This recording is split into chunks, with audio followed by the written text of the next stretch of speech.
The commanding general, Continental Army Command, says the foot soldier can't be replaced by anything that fissions, flies, or floats. What do you think? Yes? What do you think? I'm Sergeant Stuart Queen, your host for The Big Picture. To broaden our perspective of the role of the infantryman and his importance to the defense of our country, we will present something of his mission in the past and a penetrating insight into his importance today and in the foreseeable future.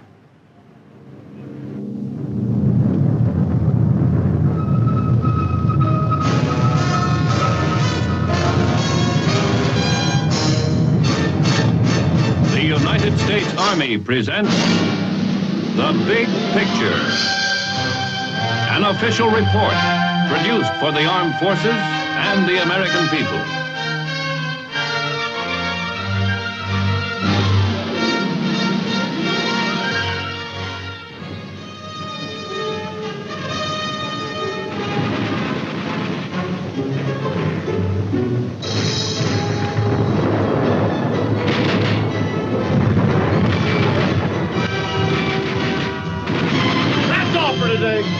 Okay, now take a break. The truck will be here in about 10 minutes.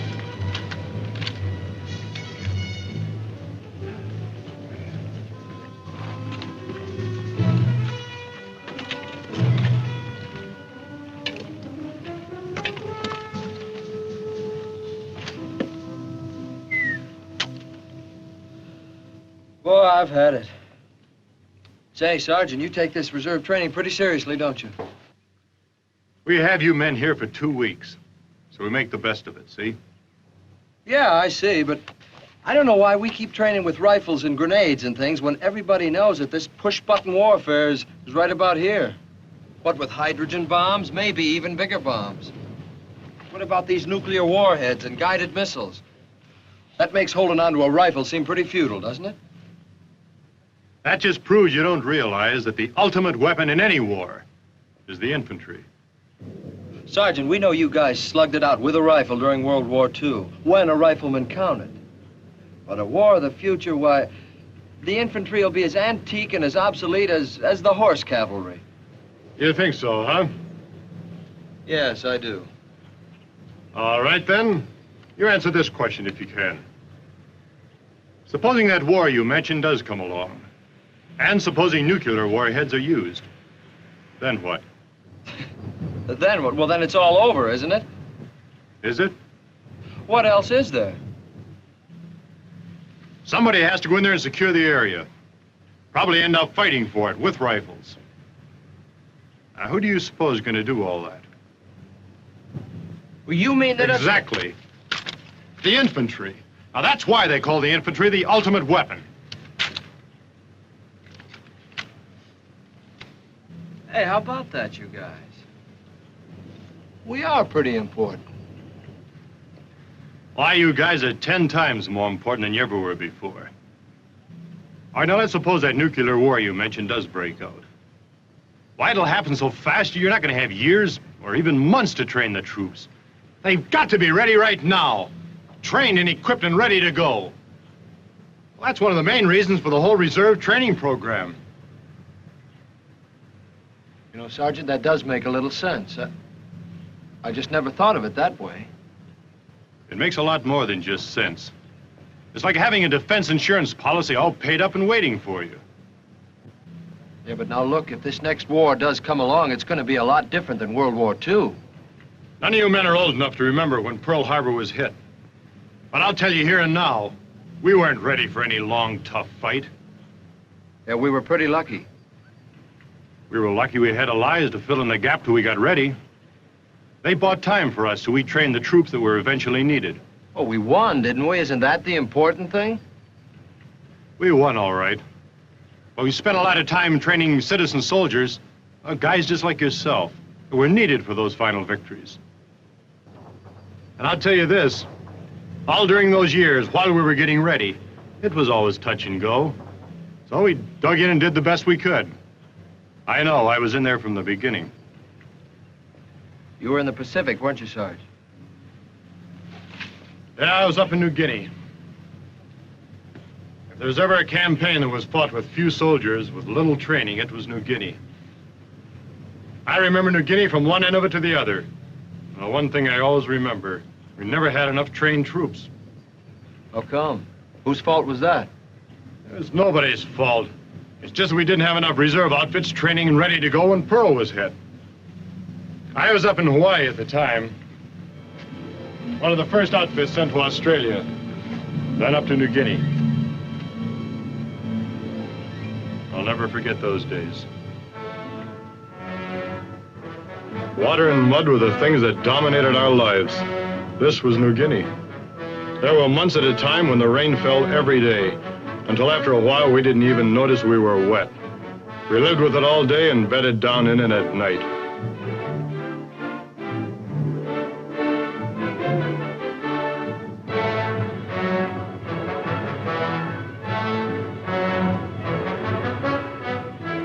Yes, every time I see mud, I remember New Guinea. New Guinea is the second largest island in the world, situated directly north of Australia. By September 1942, the enemy had moved down from Buna to a distance 20 miles from Port Moresby. Our GIs were not yet in the battle, but the Australians were, moving up the famed and treacherous Kokoda Trail from Moresby over the Owen Stanley Mountains. Native carriers were a great help. The Aussies slowly pushed the enemy back over the Kokoda Trail, over terrain without roads or reason, never knowing where the enemy was concealed.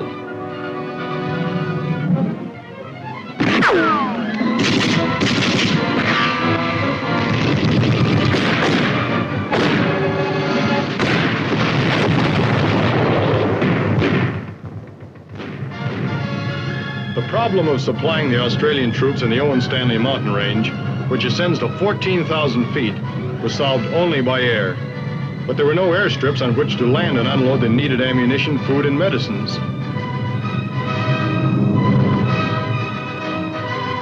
The astonished natives watched the aircraft fly in low and drop supply containers in the open fields. These Australian allies had been fighting alone in New Guinea from the start. But in the fall of 1942, we began to arrive. First at Port Moresby, where we loaded into aircraft to be airlifted over the Owen Stanleys to the north coast.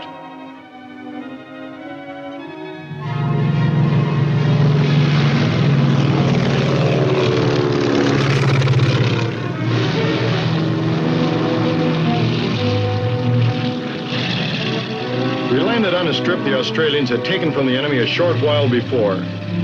It was here in this vicinity that the Yanks received their baptism of fire at Buna and Sanananda. Although each one of the troops fought well, we engaged the enemy with little equipment and soon discovered our training had not completely prepared us for the brutal battles which lay ahead.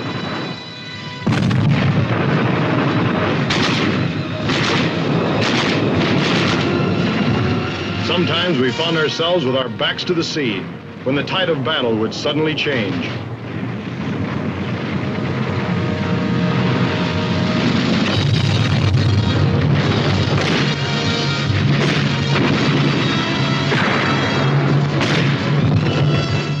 Buna Village, Buna Mission, and Sanananda Point, all desperate battles fought and won by desperate troops. These first victories were secured as the new year, 1943, commenced. And we had a chance to look around at the scenery. It was downright attractive if you could concentrate on it, which you couldn't, because there were snipers everywhere. So we increased our patrol activities around the clock.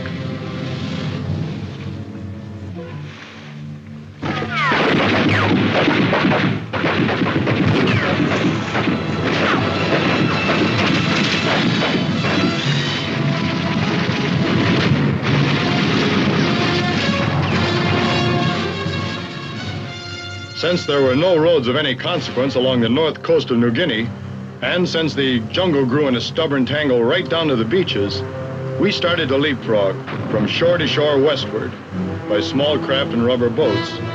We advanced slowly, hitting enemy concentrations where we found them.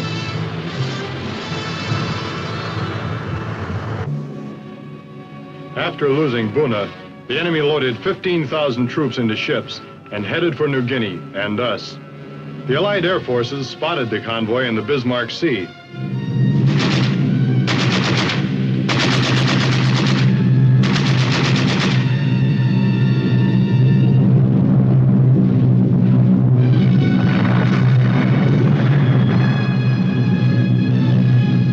We sank every transport, and the enemy had 15,000 less troops in our area.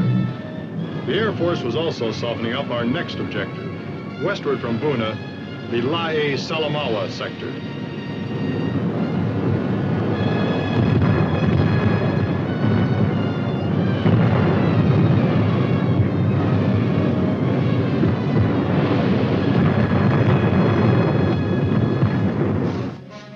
Although we didn't have many troops in New Guinea at this time, we did have some highly specialized ones, such as the 503rd Parachute Infantry Regiment. The jumpers were thoroughly trained in parachute techniques. They packed and carried what they needed for combat.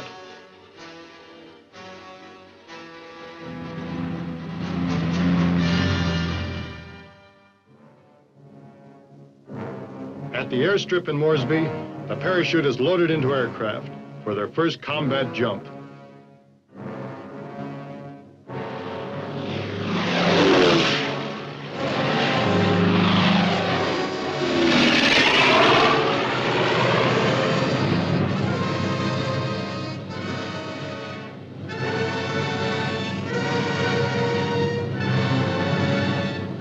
The objective of the parachutists was to seize the airstrip in the Markham Valley, a few miles inland from Salamaua. A smoke screen was laid to deny the enemy observation of the drop zone.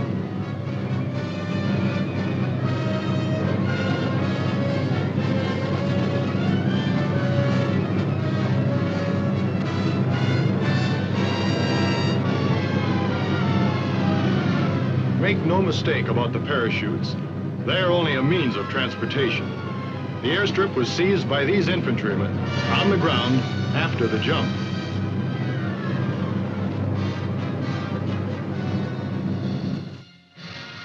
The Australians were continuing their push westward along the north coast toward Lae and Salamaua.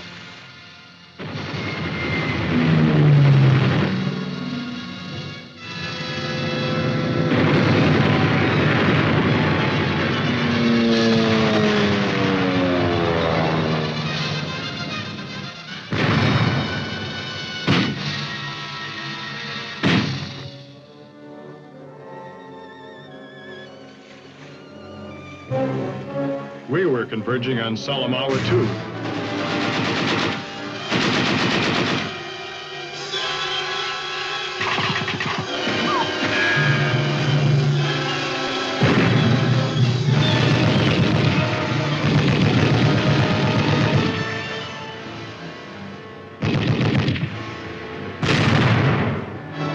By September 1943, the sector was secured.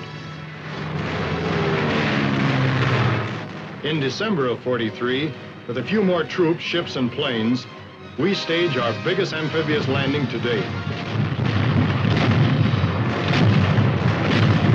We leaped up to the island of New Britain to secure our New Guinea victories. On the northeast coast of New Britain, the enemy had his largest base of the Southwest Pacific, Rabaul. We sealed off Rabaul by taking the southwest sector of the island at Arawi and Cape Gloucester. It took us a year to advance 240 miles north from Buna. That left 2,240 miles of island hopping before we reached Manila.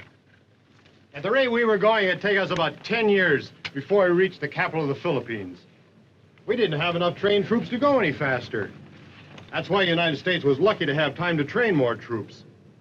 You know, I'm beginning to see what you mean when you say it is important to have trained troops ready for action when they're needed. That's right. But remember this, the few battles we had won in New Guinea by the end of 1943 were all actually won by the infantry, that ultimate weapon. Of course, the Air Force and the Navy did a great job, that's for sure. But it was always the man with the rifle that went in, took over, and secured the area. Well, by 1944, troops began arriving in New Guinea, trained, equipped, and ready to go. But these same troops were either green or non-existent 2 years before Pearl Harbor was hit. But by the beginning of 1944, they began arriving in the staging areas of New Guinea. I bet they look pretty good. They sure did. Well, things were beginning to look a lot better all around. But we weren't kidding ourselves. We still faced the toughest enemy stronghold in New Guinea. They're at WWII and Madang, fully garrisoned, armed to the teeth and waiting for us. But the brass had no intention of hitting the big enemy concentration head on. The new strategy devised a whole new concept of island fighting. We called it hit 'em where they ain't. It all started when we leapfrogged up to the Admiralty Islands. Now, this is the way it works.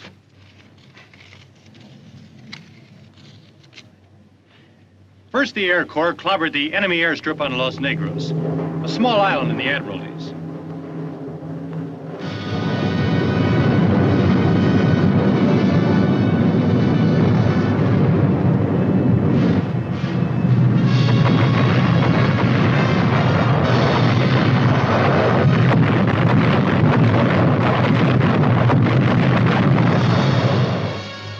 The Admiralties is composed of the large island of Manus and many smaller islands, such as Los Negros. We needed the Admiralties to deny the enemy air bases from which to strike at our advance westward along the coast of New Guinea. But we couldn't be certain of the enemy's strength, so before the decision was made to invade Los Negros, we flew in a squad of Alamo scouts to reconnoiter and report back. These specially trained troops landed, looked around, and returned to New Guinea, unobserved by the enemy. The disposition of the enemy was reported as unorganized and inadequately prepared. The Air Force and Navy were sent in to soften up Los Negros for invasion.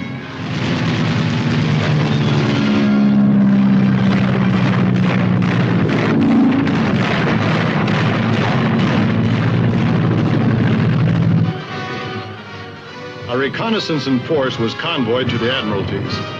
This reinforced battalion went ashore to seize the Los Negros airstrip, with a commander-in-chief on hand to observe the operation.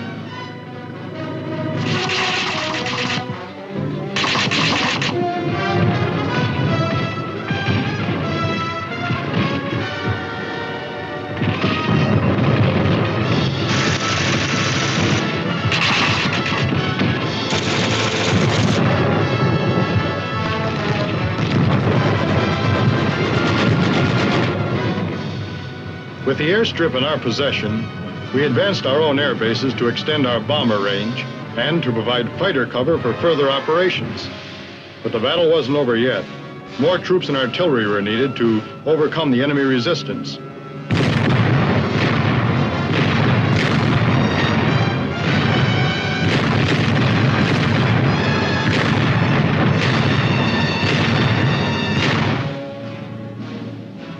The success in the Admiralties created new opportunities. The Supreme Commanders, General MacArthur and Admiral Nimitz, met to plan new strategy. It was decided not to invade WWII and Madang. Instead, we would leapfrog 800 miles to Itapi in Hollandia, bypassing the enemy strongholds. We kept the enemy guessing about our next move as we continued airstrikes against all of his bases.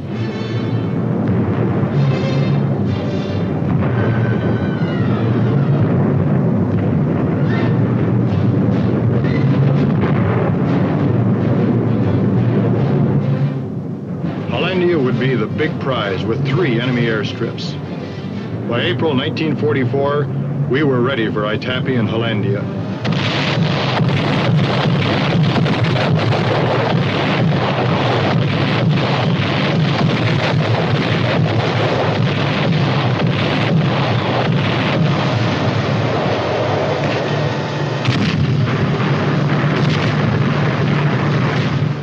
During an early morning in April 1944, we invaded Itapi.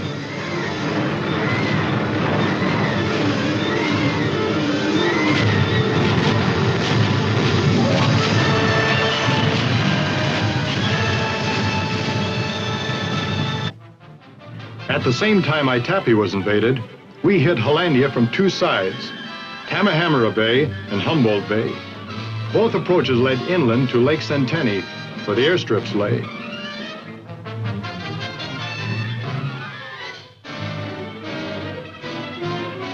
Starting from the landing beaches, the terrain rose steeply, and the loose, wet underfooting made the ascent hazardous.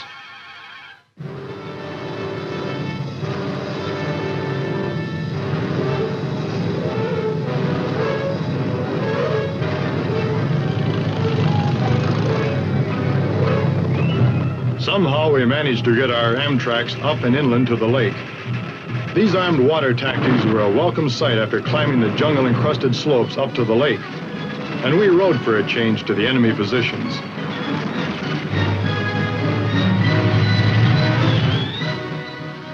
But what small pockets of resistance we did find were quickly overcome. The rest of the enemy fled to the hills.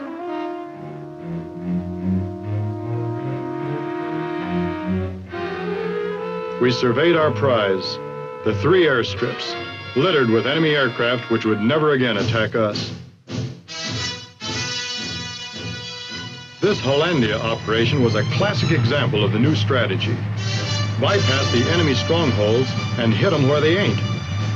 We had bypassed the huge enemy naval, air, and army bases at WWII and Madang. We kept moving fast. We leapfrogged up to Arara, then secured a small island offshore and placed our artillery and commenced firing at WWII Island.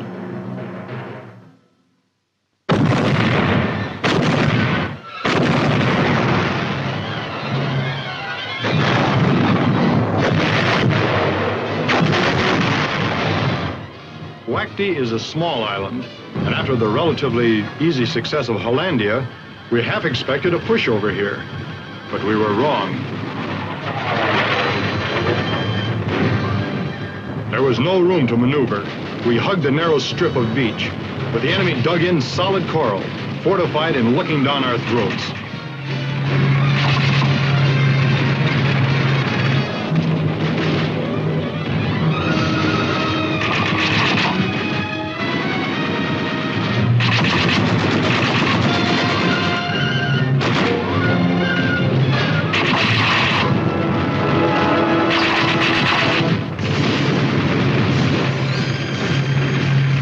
Yes, again, our objective was another airstrip, to deny the enemy its use and to provide our Air Force with an advanced base from which to extend our bomber and fighter range. Even before the fighting was over, our combat engineers were getting the strip in shape for our fighter aircraft. 12 days after we hit WWII, another task force hit Biak, a larger and more strongly fortified island.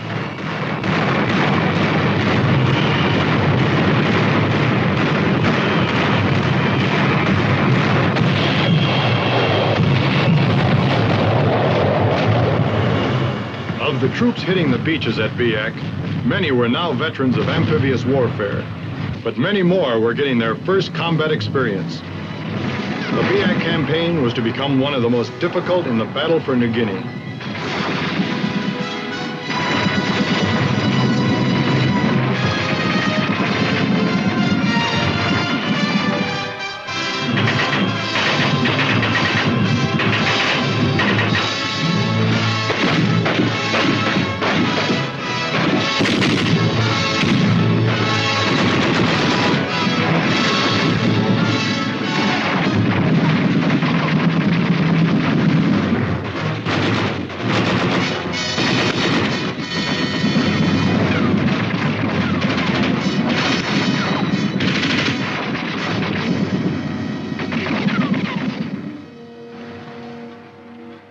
For the airdromes on Biak, we had paid a heavy price. It was a necessary price. But nevertheless, we were sobered by the number of gallant Americans we had to leave behind. Wherever we were, there was also our ever-present companion, rain, keeping us in a wet and soggy embrace. From a staging area at Moffin Bay, another task force started out for Sanzapor on the westernmost tip of Nieuw-Guinea. Preceding the landing, the Air Force and Navy worked the area over.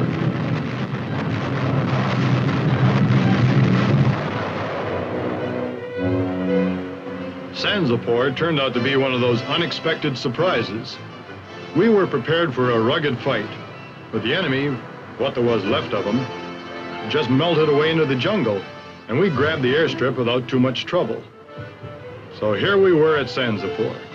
We had sealed up New Guinea, trapping an estimated 150,000 enemy troops with no chance of escape. They could either surrender or starve. New Guinea was ours.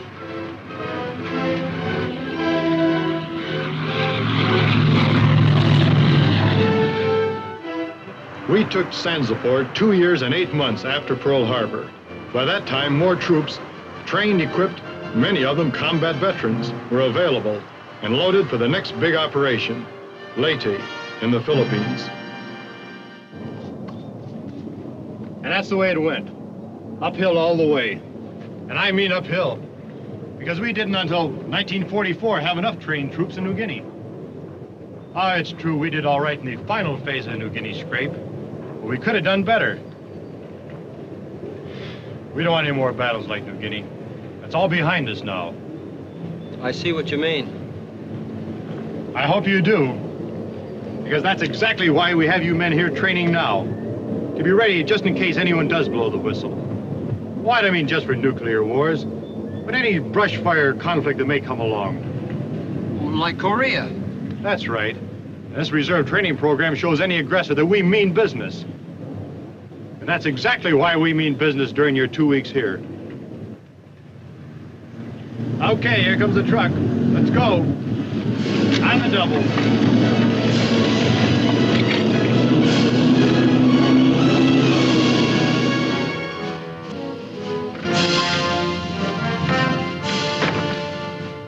Hey, Sarge. Hey, Adams, how you doing?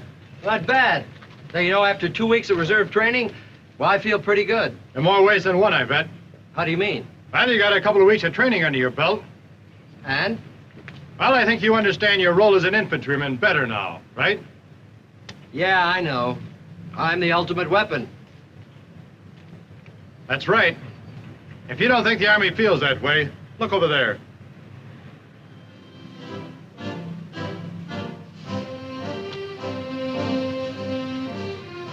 Hey, let's take a look.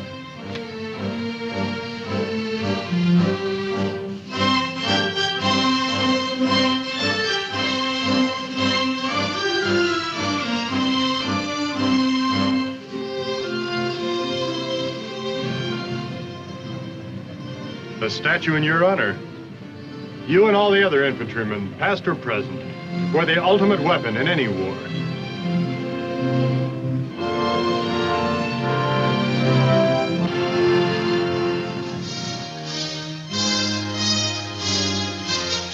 The Big Picture is an official report for the armed forces and the American people. Produced by the Army Pictorial Center. Presented by the Department of the Army in cooperation with this station.